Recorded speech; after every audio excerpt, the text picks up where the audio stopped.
200. Say what? I said 200. 200. 200. 200. 2, 2, 2, 2, 2, 2, 2, 2, 0, 0, 0, 0, 0, 0. Well, not that many zeros, but guys, welcome back to the channel. I have an announcement and a little story time. So, in the summer of 2011, I told myself, in this YouTube channel that I've been having for quite some time, a few months at the time, that I wanted to have at least 100 subscribers by the end of summer 2011. Didn't happen, obviously, but I'm here to tell you guys that after 12 years, not only did we beat that number, instead we have doubled that number.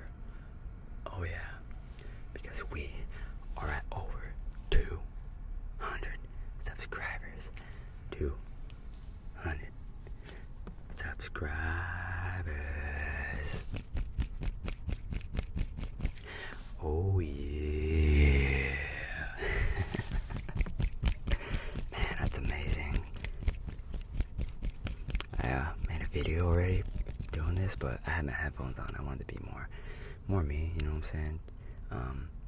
Without being too much of like an ego person on here, you know, because I'm about to tell my story of how I became homeless and stuff like that. But I still want to do a little tingles, visuals, you know what I'm saying? Man, 200 subscribers, that's incredible. Just 2.5 weeks ago, I had 164. Now I'm at 211, 212.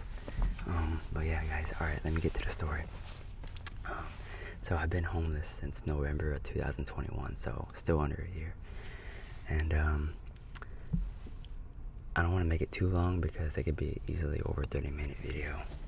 But I'll just give you the good stuff. So I was already living in an apartment a year ago at this time. And around March or April was around the time where I had to release, you know, or give them my 60-day notice to vacate my apartment. And I wasn't sure what I was going to do because at the time my job was just giving me difficult times. I wanted to be promoted, but they just wouldn't listen.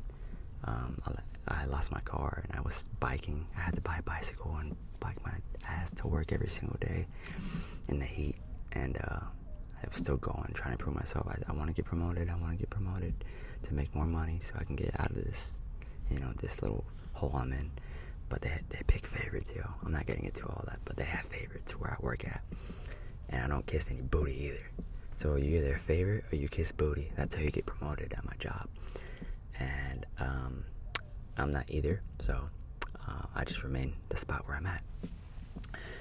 And I just felt like I was just going to walk out on my job one day because it was just it's so busy. We don't get breaks, you know what I'm saying? My boss was kind of being a dick at the time for no reason. And so I didn't want to do that. I don't just want to walk out of my job and just end up being kicked out of my apartment anyway. So I asked my best friend, who's autistic, and his parents if I could move in with them again. Because 4 years ago, I was kind of homeless again, you know, only for not even 2 weeks. But this time was very different. It is very different.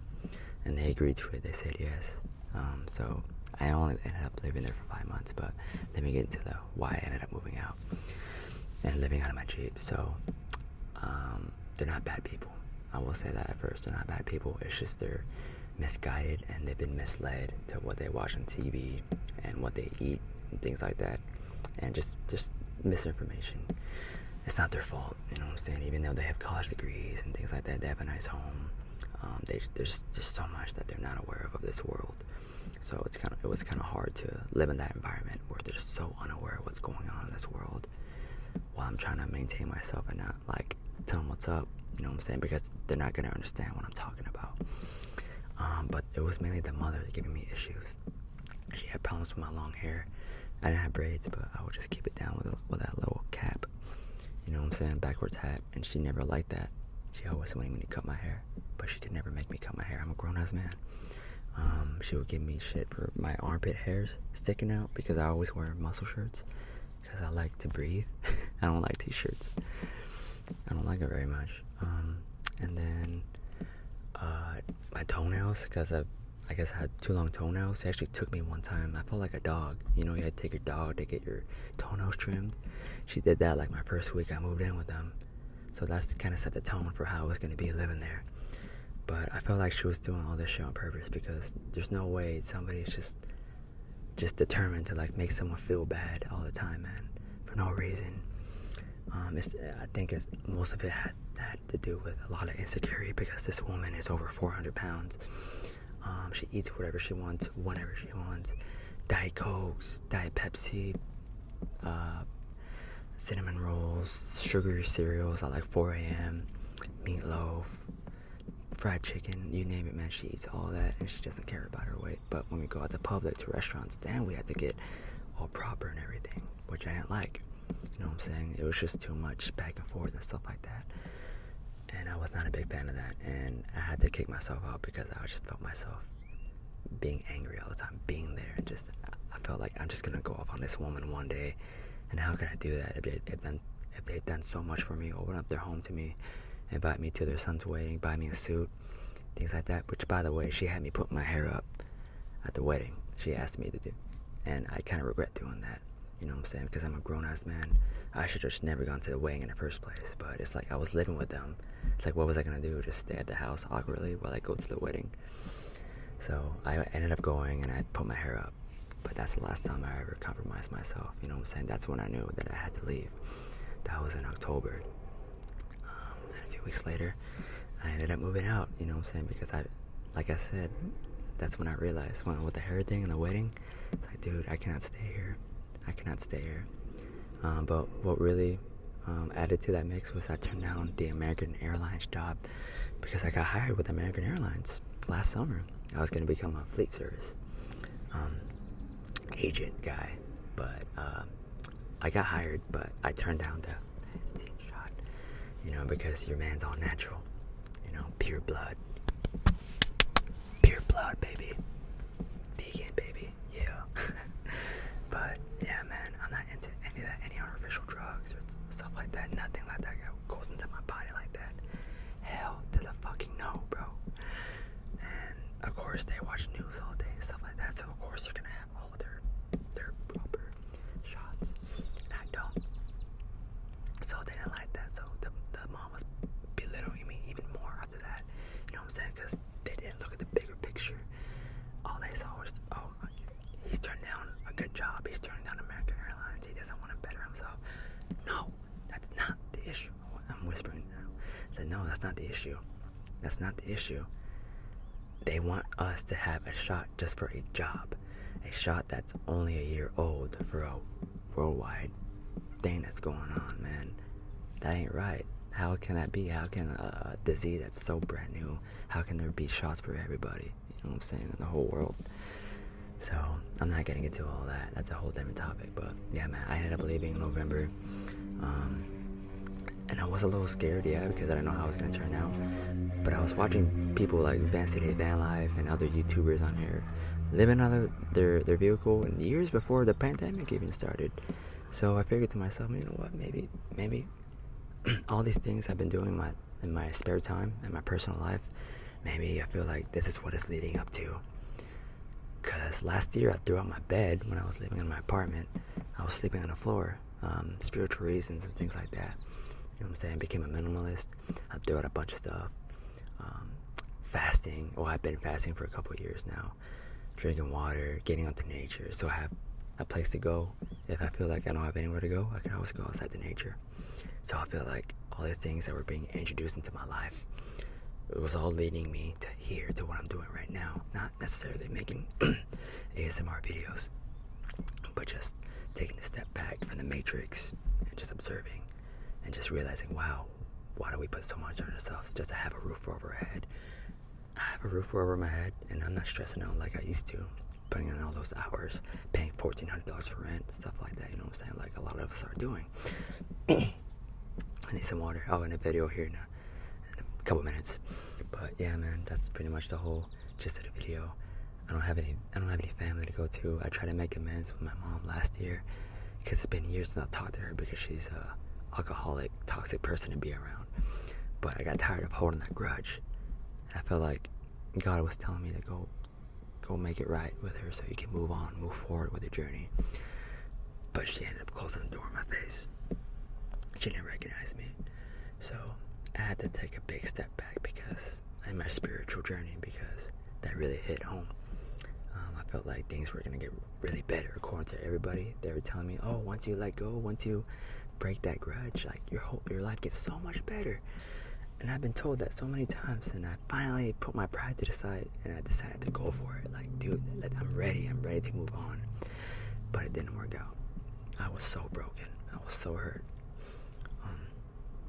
But I'm still here. I'm still here many months later, almost a year after that happened, and I'm okay now. I got through the winter. Luckily, I had chances to stay at a couple homes throughout the ice storms that we had.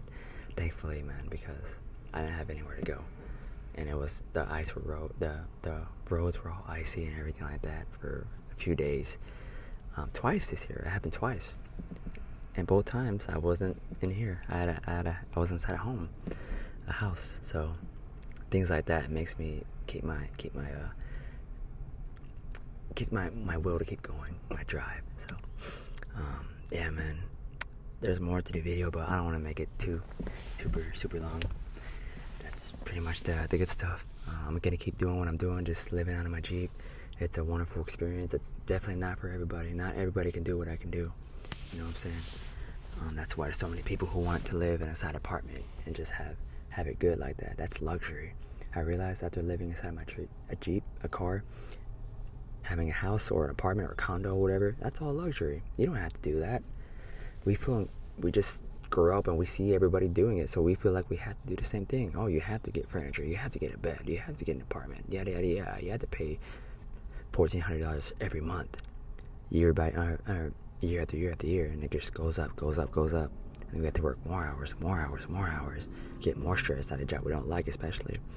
So it definitely taught me a thing or two. I definitely recommend it.